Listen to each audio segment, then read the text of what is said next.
The Don Kroah Show on WAVA. My guest this hour, as many of you already know, is one of our nation's most respected Christian leaders today. Deeply appreciated, respected as a pastor and teacher and author, speaker. And I don't say these words lightly, folks. He's blessed my life, whether he knows it or not, through the years with his writings and his speaking.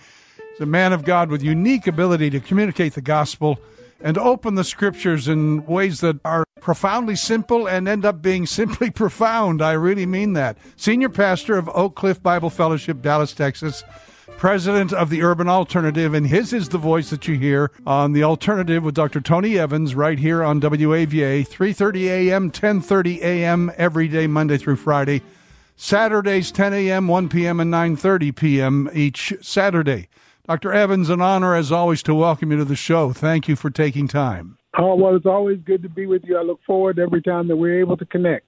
Well, we need to hear from men like you as never before, and I've said it from the outset of this whole tragic event with George Floyd and all that's followed, that we need especially to hear from men such as yourself from the African-American community. You have a frame of reference and a background understanding that I cannot possibly address, as sympathetic as I have been and am to the issues.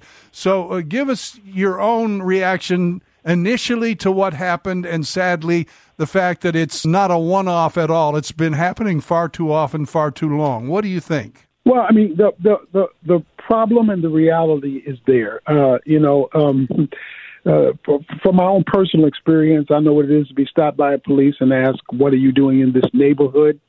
You know, I have to have a talk with my grandsons about going overboard as African-American men, because you don't know the anger or the mindset of a particular policeman who pulls you over. And this is a common reality that if you don't experience it, then it's foreign to you. So there are many individual stories I can give you, but there are also systems, even in the Christian community, where discrimination based on race is practiced. I mean, I went to Dallas Seminary. I was the first African American to earn a doctorate from Dallas Seminary, but if I would have applied a few years before I did, they would not have let me in because of the laws of segregation. The only reason I'm on radio is James Dobson intervened because the radio stations told me that a black speaker would be too offensive to their white listeners. And So he intervened, and that opened up some doors. So and I could go on and on. When I was in college in Atlanta, I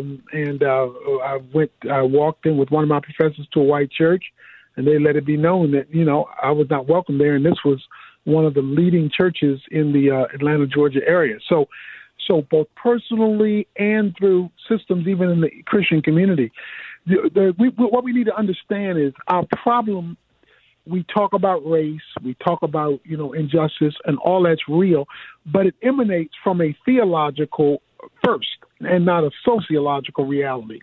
And that is, in 2 Chronicles 15, it says, because there was a departure from God, it says there was no peace in the land. And then it says in verse 6, for God troubled them with every kind of distress. Now, if God is your problem, I don't care what programs you come up with, how many marches you do, how many protests you make, or how many adjustments you seek to make. If God is your problem, then you got to get him back in sync. And the only reason this problem has existed this deep for this long is the failure of the church.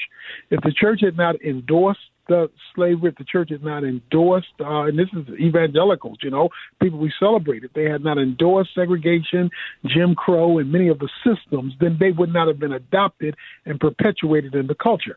So since the church contributed to this mess, the church has got to fix it, because God's not going to skip the church house to fix the White House. Oh, you're right on target in my view as someone who's worked in church life my whole life. And I've said it from this show earlier. Thank God I had parents who didn't have a racial prejudice bone in their bodies, so it was never an issue in our home. But it does underscore the fact that has often been said, racism of any sort is never something that's caught, if you will, genetically. It is really taught and inculcated by a culture, and the church has been very guilty in that regard, I think, in many fronts. And if I may, I'm going to quote just a sentence from something that someone shared with me that I believe you put up on a Facebook page recently. You said a reset not based on societal patchwork, which produces no long-term impact, but rather on a spiritual foundation influenced by a repentant, obedient, and unified church. And I said it to Harry Jackson just a few minutes ago.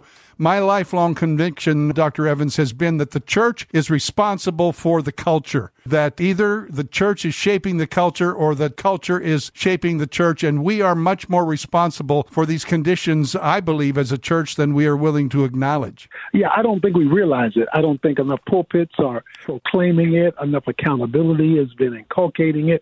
Hey, you know, our problem, Don, is that we don't have enough kingdom disciples. We just have Christians, okay? We have folks who are on their way to heaven who don't know how to live their full-orbed Christian life on earth. And so we pick and choose the areas where we want to be Christian, and the others we shift from being a Christian to be cultural. And so, to be black is not beautiful unless it's biblical, and to be white is not right unless it agrees with what's written.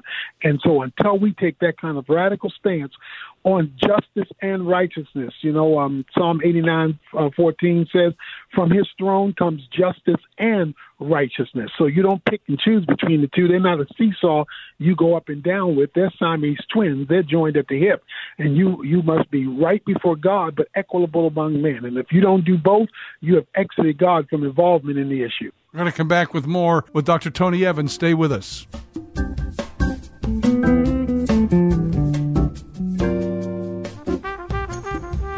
The Don Kroah Show on WAVA, talking with Dr. Tony Evans about what our country is facing right now.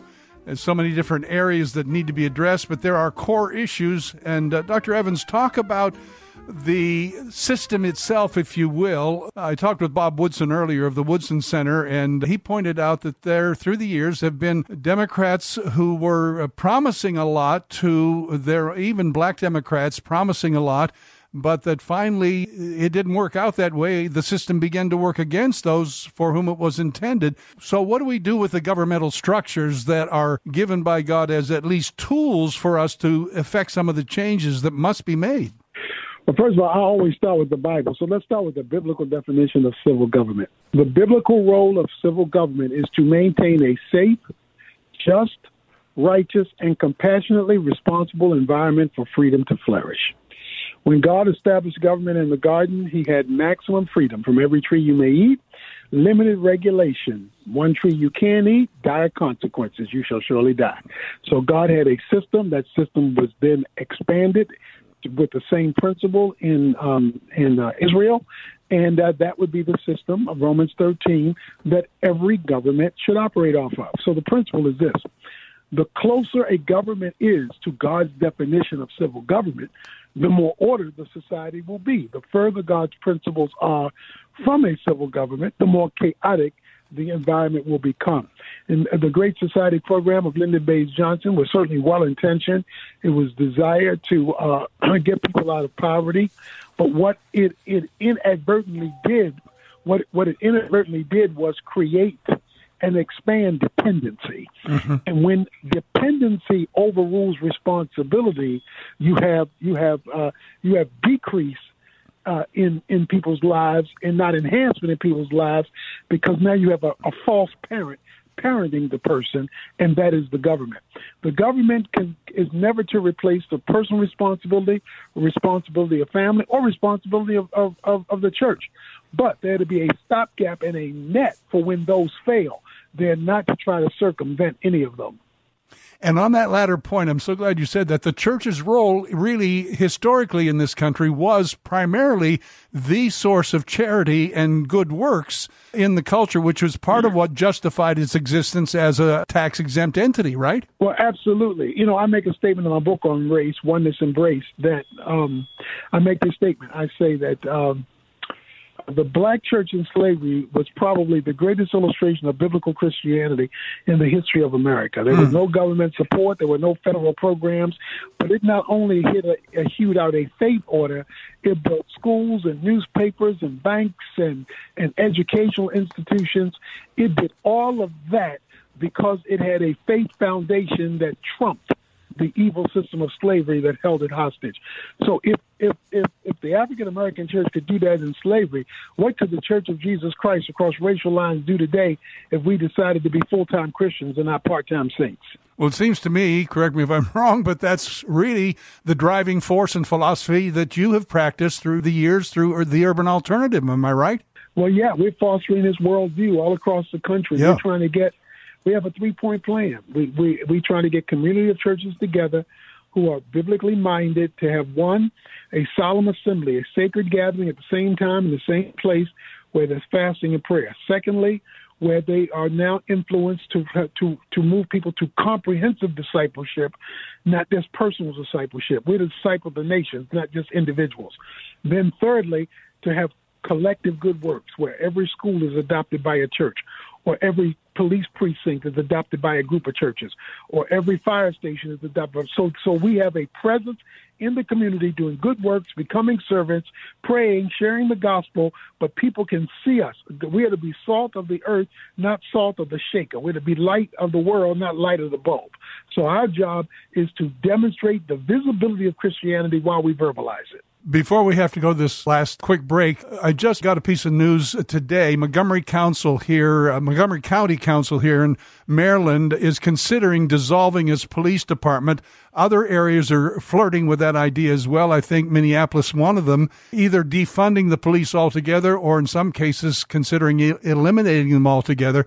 It seems to me that is going to be highly damaging if that idea ever takes root. What do you think? I think damaging is a light word. That's a disastrous. Yeah.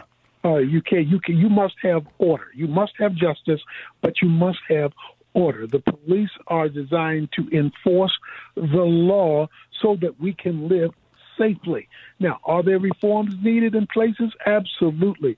Do people need to know how to relate to people who are different than they are and have different orientation? Absolutely. But what you don't do is deconstruct the system that is necessary to keep people safe, because you cannot flourish personally, economically, or familiarly if you're not safe to do so, and that makes the police force righteously done essential. One more quick break, come back, a couple of more points that I want to have Dr. Evans comment on, and we'll be back. The Don Kroah Show on WAVA. A couple of more minutes with Dr. Tony Evans. And Dr. Evans, a couple of more points that you made on that Facebook piece that someone so kindly shared with me. You said this is the time to build a better tomorrow, not tear down. Speak to the destruction. We know there are outside forces as well that are trying to use this to hurt our country with all of this radical violence. Any of us, I think, who are thinking people support the right to protest, but within reason. Talk about that issue. Well, the Bible gives us right to protest. In Acts chapter 16, Paul was imprisoned illegally as a Roman citizen, and he protested. He did the first biblical sit-in. He would not allow them to treat him unjustly, and because there were laws that protected him, and he utilized those laws for his favor, and that was a righteous act to take. So God's not against righteous protesting. He's against unrighteous protesting. And when it is mixed with violence, when it is mixed with theft, when it is mixed with destruction, then it is not a biblical protest. It is an unrighteous protest, and we need to make the distinction between the two. And we need to join others, either if we choose to visibly and physically, a peaceful protest, or at least certainly in our own ways of advocacy. What I hear you saying in this piece is that we need to own the problem ourselves, even if it's not our personal problem. Would you agree? Well, absolutely, because this is a family issue. We're supposed to laugh with those who laugh and weep with those who weep. There are brothers of color who are weeping because some of these issues are very real. Our brothers who are not facing that dilemma should weep with us and us with them to show the unified body of Christ when it moves forward faithfully under the rule of God. Last and finally, I think most appropriately, resource and recourse to prayer itself. It's easy to say it, but there's no more powerful weapon in the world. You've written wonderfully on it through the years. I've drawn on that myself for our congregation, but talk about some of the things that we do need to pray about. Some people saying, I don't even know how to pray about this situation. All right. Well, first of all, we have to pray God's thoughts after him. We often pray our desires, but our desires have to be plugged into his worldview.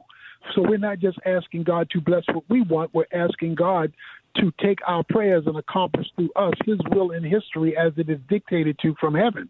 And until we are praying like that on his terms and not on our desires, we don't pray with authority. And without authority, you can't get the benefits that God wants to bring into history. And if there's anything that the church needs, and we say it a lot to the point that I'm concerned it become trite, the church really does need to display a visible physical unity, not just token unity, but how do we bring that about? Well, first of all, we have unity through service, not through seminars.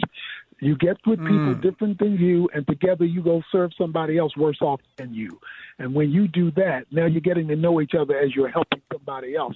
And that's authentic reconciliation, not just having classes on it. Thank you for the honor of having you on the show. We're really blessed by all that you do, and especially to talk briefly about it. And anytime you get an urge to speak to our listeners, we'd love to make that available to you. Thank you very much, and God bless you. Thank you for your great work. Dr. Tony Evans, thanks for being with us today.